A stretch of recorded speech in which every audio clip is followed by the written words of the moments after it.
What's going on? I want to talk about modern day slavery and our prison systems. I'm gonna bring you guys a clip. His name is Steve Pratt, and he's a sheriff out of Cato Parish, Louisiana. This guy is gonna be talking about keeping his prisoners so they can so they can clean up trash, get rich, and that's why they are privatizing our prison systems so they can have modern day slavery. And we all know this. My thing is this. I want to talk about what we as a people are going to do about modern day slavery. I'm tired of talking about the problem. We know what the problem is. We know what they're going to do, and they're going to keep locking us up. We are weak people. And so they're going to continue to come, just like a bully, they're going to continue to come after the weakest people. I'm going to show you guys a clip of a sheriff. He's talking about he's pissed off because they want to let go the non-violent offenders in the prison system. America has the most people locked up in the world. We don't have but 372 million people, less than 5% of the world's population, but the most incarcerated in the world. And this particular sheriff, he's pissed off. They're going to let go the non-violent offenders. Check it out. Place out there. I don't want state prisoners, okay? They are a necessary evil to keep the doors open, that we keep a few or keep some out there. And that's the ones that you can work. That's the ones that can pick up trash, the work release programs. But guess what? Those are the ones that they're releasing. In addition to the bad ones, and I call these bad, in addition to them, they're releasing some good ones that we use every day to wash cars, to change oil in our cars, to cook in the kitchen, to do all that where we save money. Well, they're going to let them out. Now, do you hear this cat? He's saying those are the ones that are going to pick up trash. We need to keep a few. Modern day slavery. However, as a people, we talk about the problem too much. Most of us think that if we bitch and complain and cry loud enough, that they would have pity on us. However, as a people, we need to start strategically thinking, how do we get out of this mess? How did black people get into the mess that we're in? And yes, we are in a mess. We are losing it. It's a matter of life and death because our children now are out there killing each other. Now, the reason, and we got to understand why our children are out there killing each other. We have to provide jobs for our children. That's number one. Economics is key. Understand economics is key, and everybody else has figured this out. For one, we spend $1.3 trillion a year. I speak upon this all the time. However, we are the only people in the world spend 98% of that outside of our community. How do we provide jobs for our children if we don't have any jobs? If we don't have any businesses? That's something else I want to talk about too. We got two billionaires. We got Oprah in Chicago, and we also have Michael Jordan out of Chicago. How do we get to where we don't have any black-owned gas stations, businesses in our communities to where we can hire our children? That's one of the reasons we are losing as a people. We can't even hire our children out there because we don't own any businesses. Modern day slavery is here, and definitely, and that's why the war on drugs today, Trump is trying to make opioids a medical condition opposed to throwing them in jail, because now he figured, okay, wait a minute, young white kids are getting locked up and white kids are dying of overdose. Let's make it a medical.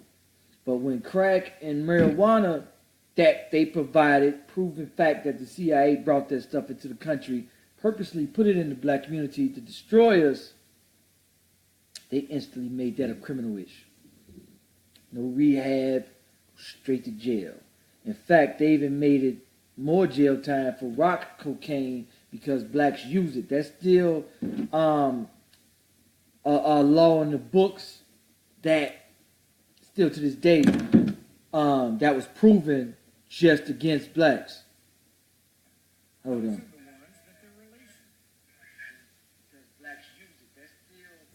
All right, hold on, y'all. Let me. All right. So, matter of fact, when y'all come in and share this video, I'm gonna show the sheriff again.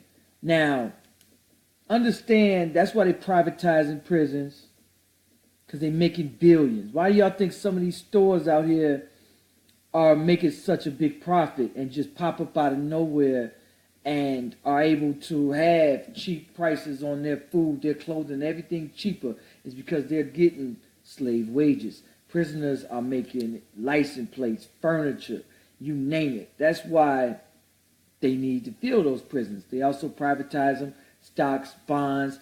Anytime they get in a jam, create more prisons, lock up more people. And one of the ways, 80% of our prison systems are black, and 80% of the cases are drug cases. However, as a people, done talking about the problem. We know what the problem is. We see it. We live it. What are we going to do about it? And one of the things that is always a key is economics. Just like Boyce Watkins. If you guys aren't subscribed to Boyce Watkins, make sure you guys subscribe to Dr. Boyce Watkins' page. Dr. Boyce Watkins, he talks about financial literacy. For those of you who just came in, I'm going to show the clip again of the Louisiana governor who's saying that you need to keep a few of the prisoners. He doesn't. He's pissed off. And then the chump got the nerve to surround himself with black officers behind him. Out there, I don't want state prisoners, okay? They are a necessary evil to keep the doors open, that we keep a few or keep some out there. And that's the ones that you can work. That's the ones that can pick up trash, the work release programs. But guess what? Those are the ones that they're releasing. In addition to the bad ones, and I call these bad, in addition to them, they're releasing some good ones that we use every day to wash cars, to change the oil in our cars, to cook in the kitchen, to do all that where we save money. Well, they're going to let them out.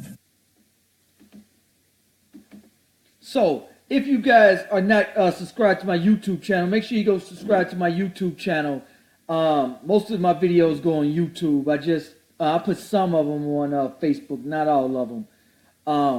But this is also a way to divide the black family as well. In the 70s, in the 60s, and the 70s, one of the ways to destroy us, and another way, in the way which is destroying us now, is to divide the black family. Anybody knows once you take a father out of that household, you're talking an 80 to 90% chance of that kid failing. That's why I'm so against the Tyrese situation. And then I want to talk about that as well. I may start another video just to get on another topic. I don't want to put modern day slavery in this topic. However, that's an issue too. Taking the father out of the family. Hold on, y'all. Hold on. And once you take that father out the family, you're talking a good 80, 90% chance of them failing. So it's very important to keep the child out of prison, and that's what they're doing. That's why they're locking so many children up. Just like the Tyrese situation, one of the things to me is they did say that Tyrese pushed his child. I don't believe that. However, being that he's a celebrity, and if he was nothing happened in 10 years. If he was a child abuser, he would have done it already. The child was 10. Also, even if he did push his child, never ever should the courts be allowed to take away a man's child and him from seeing her. Even if the mother was concerned, the mother could have said, hey, I would come with you. We're going to take her to Chuck E. Cheese or whatever the hell they do at 10. I would come with you. But under no circumstance should a woman keep a man's child away from her. Should she want to? Never. Under no circumstances. Well, if he was a killer or something, or molester, absolutely. But in Tyrese's case, I don't believe it. But even if he did push his daughter down, he should still have supervised visits. She shouldn't have the obligation. She shouldn't want to even take him out of the picture and take his daughter away.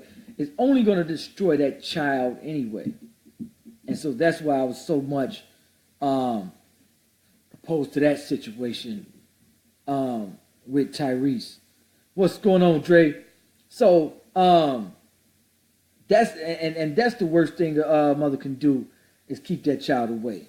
But the modern day slavery, modern day prison systems, what are we going to do about it? Economics is absolute key. Shop at businesses in your community. Only spend Chinese food store. Do not shop there. All they do is come in our community, they rob it for all its resources, and they go back to their community. It benefits us none. The reason why our children are killing each other, they don't have jobs to go to. They're going to have to sit out. They're going to have to sell drugs. We can't provide for our own children. When our children come out of these prison systems, we can't say, hey, let's go give them a job. That's why Flavor in Richton Park, she hires our felons. The problem is that we can't get black people inside of a restaurant, so she can't keep the restaurant open as long as she'd like to, is because we won't stand together. We would rather go to Orland Park, spend all of our money in Orland. Christmas season is coming up. People, stay out of Orland Park. Stay out of Tinley Park. Stay in your community. Create a job for your child. A lot of people try to say, oh, our prices are too much. Let me tell you something. You're going to pay for it, because as soon as that drug dealer down the street kills somebody because he was trying to protect himself, he was trying to feed his children, your property value goes down. Your house that was worth $150,000 is now only worth $50,000. If it was worth $150,000 and somebody gets killed in your neighborhood, it's worth $100,000. So you just paid $50,000 for somebody getting killed in your neighborhood. 2 cars get stolen. So everybody in that area, once you go get car insurance, first thing they're going to say is, give me your zip code. And if your zip code is in an area 2 cars just got stolen from, you're paying for it. You're going to pay for it. And who do you think these children, what do you think they're going to do? They're going to terrorize your kid in the process. So, it's a matter of life and death. It's just that serious. Not only that, it's just that easy. Every single one of this, there's 3 black-owned stores in Richton Park. Every one of them want to open up 3 more. And they could do that literally overnight, even if just 80% of the citizens of Richton Park shopped at those 3 black businesses. A lot of people say, oh, we don't have black businesses to shop at. We just don't have discipline. If you take those 3 businesses and everybody from the community just buy one thing from that store, they literally can open up 2 or 3 more stores just like that within a week, literally. If 100% of Richton Park and University Park, Matson, all shopped at black-owned businesses in the community, they give back to the community, they hire for the community, they live and pay taxes in the community, literally overnight, we would literally own everything in our community. Somebody just told me, I always talk about Chinatown. I also just learned about Greektown. And there's everybody else, every other ethnic group in the world has their own town to where they shop, spend, and do for each other. And then they all know the key is to take your business, put it in a black community. They are dumb enough to spend all of their money with you. But in the process of you going into their community, don't spend a dime in their community. Have you ever seen a Chinese food store walk across the street to the Subway and get a Subway sandwich? They gotta be tired of eating Chinese food every day. And in fact, it's impossible for them to even want to eat Chinese food every day. But however, you would never ever see them walk outside and get a Subway sandwich. There's a Taco Bell right across in Richton Park for the Chinese food store. I'm filming a documentary. For those of y'all just came in, I'm going to show you guys again the Louisiana sheriff that wants to keep his prisoners, the non-violent prisoners, so that they could do modern-day slavery, so they can work in those prisons. My thing is, what are we going to do about it? One of the key is economics, is what I'm touching on. Economics is key. We must stay in our communities, shop in our communities. If all of us did that for 1 week, those 3 businesses in your community can afford to have 10 businesses. Greektown, somebody told me about Chinatown, Greektown. There's a few more. If y'all know them, put them in the comment box. But every other ethnic group that come over here make it, except us. We already been here. However, we do have our fight cut out for us, however, but we must stay disciplined. We must stay disciplined because if we don't, it's a matter of life and death. Our children, yes, are out here killing each other. But I'm going to show y'all again the video of that sheriff that wants to keep his prisoners. I don't want state prisoners, okay? They are a necessary evil to keep the doors open, that we keep a few or keep some out there. And that's the ones that you can work. That's the ones that can pick up trash, the work release programs. But guess what? Those are the ones that they're releasing. In addition to the bad ones, and I call these bad, in addition to them, they're releasing some good ones that we use every day to wash cars, to change oil in our cars, to cook in the kitchen, to do all that where we save money. Well, they're going to let them out.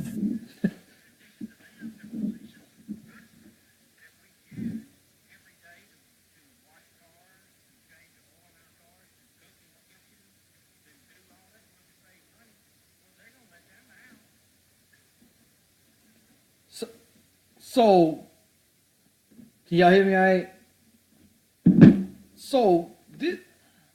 So he wants to keep his prisoners. He's pissed off. He's so pissed off, he give a press conference. He give a press conference on how he should keep his prisoners. And he even says they're innocent, but they're necessary evil so that they can work in his prison systems. That's what I'm saying.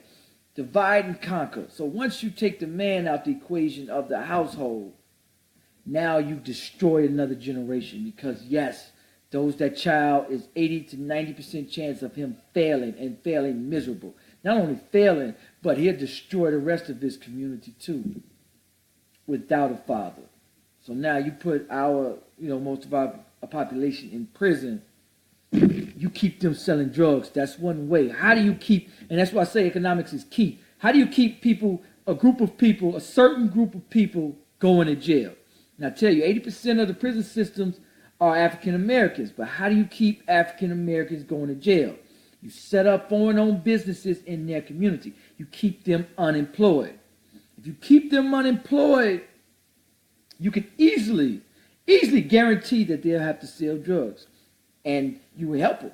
You flood that community with drugs. That's why you can find cocaine. It's not even made in America. It doesn't even come from America.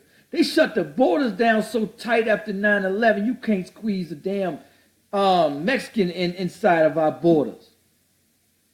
And now we can find crack on every black corner in America. Now opioid is hitting white America, and they're making that a national emergency right now. They're opening up rehabs. They're putting, billions into rehabs and drug programs for them. But when it's our children of crack, cocaine going to jail, or overdosing or whatever, they're locking them up. It's a criminal issue. And so we know the problem. We talk about problems way too much. I'm done talking about the problem. How do you keep them going to jail? Guarantee that they sell drugs. Declare war on drugs. Make sure they don't have businesses in their community. So now, once they sell drugs, just pop them selling drugs, take them to jail, put bigger prison time on them. Not only are they going to rob each other, sell drugs, they're going to have to rob each other, break into houses, breaking and entering, gang violence. Economics is key. So it's a must we shop black-owned in our community with businesses that bring money back into our community. Everybody else does this with no apologizing at all. Greektown, every other ethnic group, Chinatown. What they do is spend their money with each other. You never see a Chinese person walk into a black-owned restaurant. They don't do it. they're not never going to do it. They say, hey, I'm going to take my money to Chinatown where it benefits my people, where I can give a job to my people. Stop going to these other towns, spending all your hard money. If you want a nice restaurant, stay in your community with a black-owned restaurant. We don't have much. However, we got to start back at square one. It's a matter of life and death. Yes, our children now, I have a little girl now, and I must fight for her future. And fighting for her future is fighting for our people, because I can control mine, but I can't control what everybody else's do. If you live in a black community, more than likely it's violent and bad.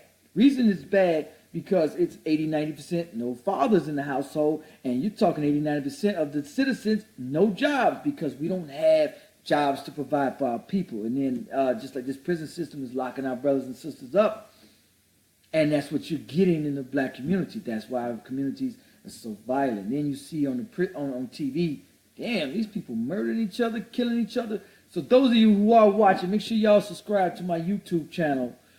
I do most of the shows on YouTube. I'm just doing this one today on Facebook, because I got more followers on Facebook. But make sure y'all share this video and come over to the YouTube platform.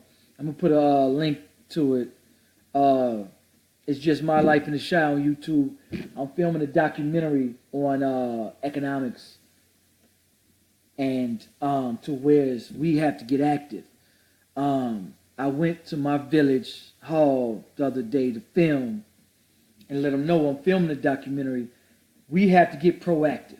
I live in a community that's 99% black, but when I go to the village hall, it was mostly white people. We're not even involved in our community. I noticed other people outside of my community cutting the grass all around in the neighborhood. I go to the village hall. I called the trustees. I go to the website, called the trustees. Why do we have so many unemployed people in our community, and y'all hiring everybody outside the community to come take our money? Y'all give them a $100,000 contract to cut our grass, and we got 80% of us unemployed inside of our community. What sense does that make? Now you're wondering why this community, why this village is broke. We're wondering that, and we'll sit around and wonder, damn, how come we killing each other? These kids these days. No, it ain't these kids these days. It's the situation us as elders put them in. In the 70s, they was positioning themselves in a position of power and us out of power. The best way to keep somebody going to jail is to make sure, cut off their economic resources. Make sure they have to sell drugs and rob each other. People keep saying, oh, our prices are too high, but you're going to pay for it. You're going to pay either way. As soon as somebody kills somebody in your neighborhood, property value go down to $50,000. And we got to get out this renting. Economics. If y'all not subscribed to Boyce Watkins, subscribe to Boyce Watkins, his economic plan. We have to stop buying cars we can't afford. Houses we can't afford. Watches and popping bottles at the club. That shit must cease. Must stop. Got to stop popping bottles and spending all this money on unnecessary stuff and open up our own businesses in our community. We must. And it's a matter of life and death. It is. Because our kids are literally killing each other. So if y'all are not on the YouTube platform, come on over to the YouTube platform. Subscribe to My Life in the Shy. If y'all ever want to be a guest on the show, on my live shows on YouTube and or on here, just email me at mylifeintheshy@gmail.com, or you can message me on Facebook. I'm on all platforms, Instagram, Twitter, YouTube, Facebook. Anyway, peace. If I can get off of here.